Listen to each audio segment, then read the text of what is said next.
Hey guys, Michael from Copper vs Glass, and for the first time ever, 3 of the best AAA shooter games are available on mobile. We're talking Apex, Call of Duty, and of course Fortnite.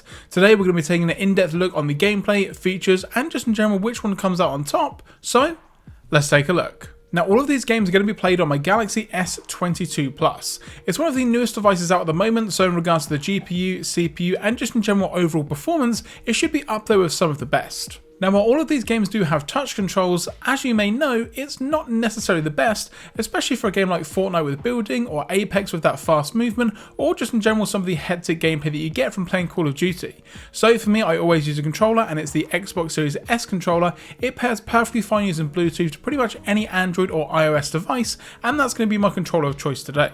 And first up we have Apex, and this was actually highly anticipated for a pretty long time. Respawn Entertainment have teased it for a very long time, so it's now available for Android, and that's going to be the first game that we're going to be playing today.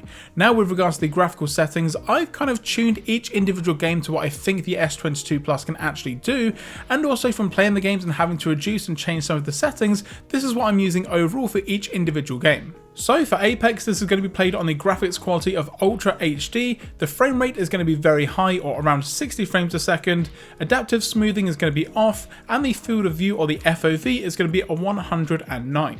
Dynamic shadows we're going to keep on, anti-aliasing will turn off, the refraction quality will be on, bloom will be off, and the vegetation will also be on as well. So as you can see, we're basically turning on a ton of stuff, so we'll see exactly how it performs when we get to the gameplay section in just a moment. And then next up we have Call of Duty Mobile. Now for me, this is the one that I've been playing the longest and I've put the most amount of time into, and just in general it feels much like it does on a modern day console. When it comes to the settings that I'm going to be using, the graphics quality is on very high, the frame rate is very high, which actually gets me around 70 to 80 frames a second, which is pretty good for a mobile device. In terms of the other settings that you've got for the, kind of look and feel of the game, in terms of multiplayer settings, the depth of field is going to be turned to off, anti-aliasing is on, real-time shadows is on, bloom is on, ragdoll physics are on, and the realistic scope is on, which basically gives that sort of 3D depth to any scope you're going to be using. Now Call of Duty Mobile is actually the odd one out in this list. Apex and Fortnite are basically carbon copies and ports of what you're going to be getting on a modern day console, whereas Call of Duty Mobile is its own separate game. Now yes, it does take pretty much all of its maps from other Call of Duties, so we've got some maps in here from Modern Warfare 2, Vanguard, Cold War, you name it, you're probably going to be able to find it. So overall it is a slightly different experience. I would still call it a AAA game. It makes a ton, and I mean a ton of money, and just in general I think is a very good representation of what you get with Call of Duty on a standard console. And then lastly we have the one that causes all of the problems, and that of course is Fortnite. Now obviously this video is all about AAA games on mobile, but Fortnite currently isn't actually available on iOS at the moment. Now you can get access to it using GeForce Now, and I may be doing a video on that shortly, so make sure to subscribe to see exactly how that's going to be working out, but it is available on pretty much any Android device. Now obviously there's a lot of lawsuits and issues with it at the moment in the Epic Games Store, so it's not actually available through the Play Store. You have to get it separately, either downloading the APK from the Epic website itself, or for me I can just get it from the Galaxy Store on a Samsung device. And when it comes to the graphical settings, Fortnite actually has the least amount of options of any of the games on the list at the moment. So the frame rate is only going to be set at 60, it can't go above that unfortunately. Even if you reduce the quality presets right down, 60 is the maximum you're going to be getting on console, or you can use 30 or 20 if you're struggling a little bit. Now for me the graphical preset is going to be set to medium, so again not necessarily the best in terms of how it actually looks, and then overall the 3D resolution is going to be set to 100%, so again using up as much resolution of my display as I possibly can. But as we'll see from the gameplay, sometimes it doesn't make too much difference no matter how much power you've got, it's all down to the optimization. Now I'm going to be doing 5-minute clips of each game and basically talking about my experience playing each one of the games that we've mentioned in today's video. Of course we're going to be starting off with Apex, moving on to Call of Duty, and then finishing off with Fortnite. And if you guys are enjoying this video, be sure to give it a thumbs up down below. But now, let's get to the gameplay. So first up we have Apex Legends, and like I mentioned, it's basically a carbon copy of what you're going to find on console or PC, which is definitely something to keep in mind. You've got a ton of stuff to go through in regards to the battle pass options, skins, weapons, loadouts, all that sort of stuff, and it can be a little bit complicated from time to time, especially once you take somebody out or you're opening any sort of chests or loot for example. Going through it individually can be a little bit of a hassle. However, the mobile version of the game does have an auto pickup system, which does a really good job at basically getting everything you need. If you need attachments, scopes, health, shield, whatever it may be, if you have the auto pickup feature turned on, then you're not really going to have any issues. Now, one thing that I really did enjoy as well is the controller on Apex. Now, for me, using something like a controller for a mobile game, it really needs to have that quick responsiveness to be able to actually succeed and get the win. And for me, Apex and using the Xbox controller, it was basically one-to-one as it would be using it on console. Now, you can't really go too in depth in regards to the settings of the controller itself with key bindings and just in general setting it up exactly how you want it to, but the presets that come out of the box do a pretty good job and I was able to get to grips with it really easily. And as you can see from the graphics as well, this game performs extremely well on the S22 Plus.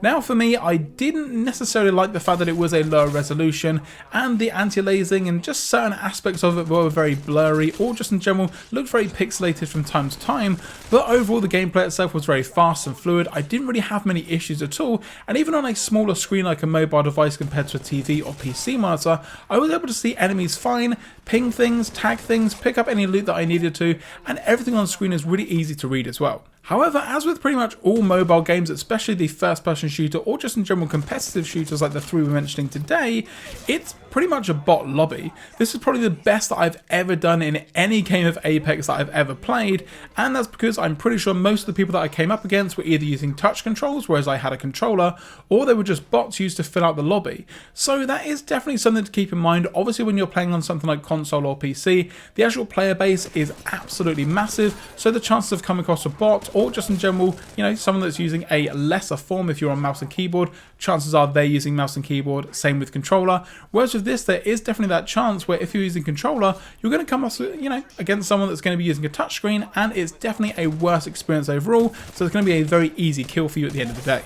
But overall, Apex is a really awesome experience on mobile. Now, does it take the crown from my favourite Call of Duty at the moment, Call of Duty Mobile? Well, I wouldn't necessarily say so, but in general, gameplay is fast, fluid, and the controls are really good as long as you're going to be using that controller. So overall, although it's one of the newest options on this list, Apex is a very viable option if you really want to get into some first-person shooter action on mobile. And then next up we have Call of Duty Mobile. Now, like I mentioned, this is the one that I have put the most amount of time into, and it's also the one where the gameplay pretty much matches one-to-one with what you're going to find on console.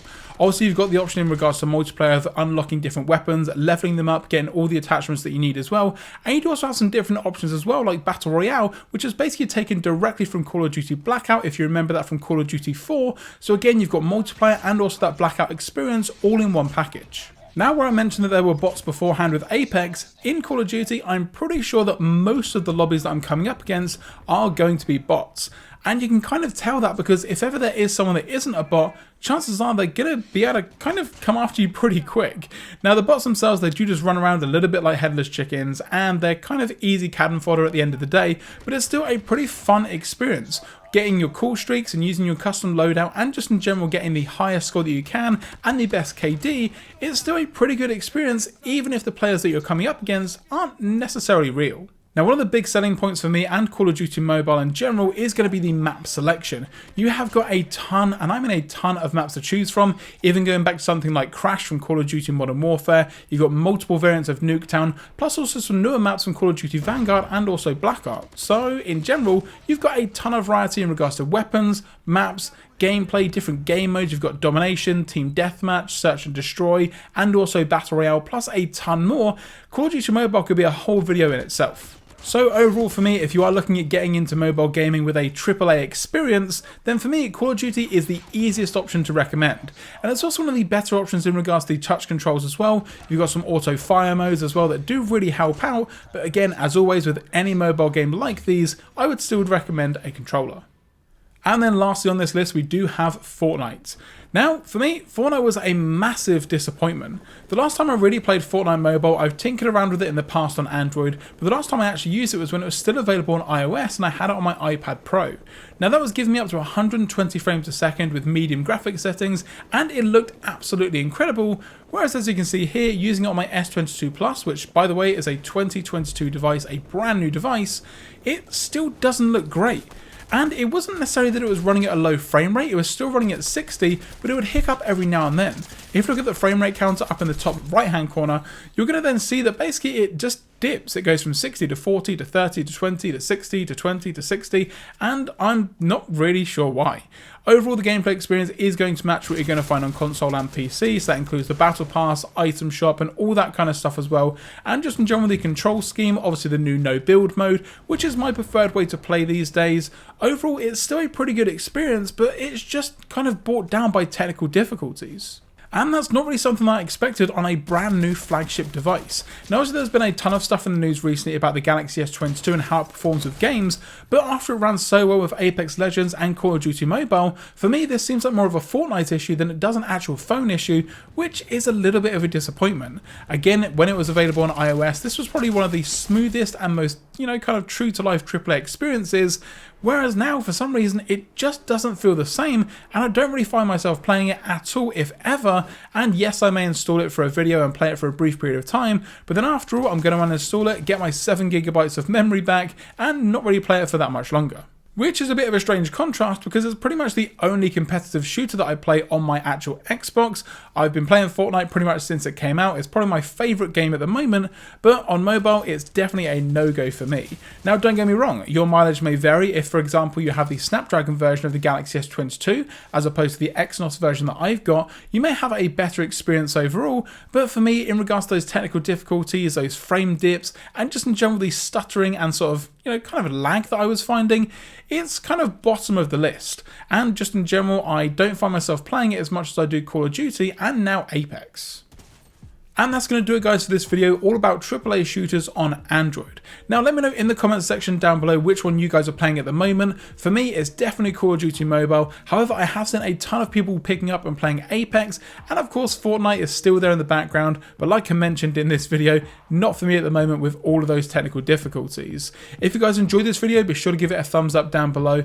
If you've got any questions or comments, or there's any more games that you want me to check out, let me know in the comments section down below. I'm also going to be compiling some other AAA or just in general PC and console games that are available for mobile devices, so that video will be coming very soon. So if you're not already subscribed, now is a great time to do so, and once you've hit that subscribe button, don't forget to turn on notifications so you're notified anytime I post a video here on the channel. I'm Michael from Copper vs Glass, thanks very much for watching, and I will catch you guys in the next video.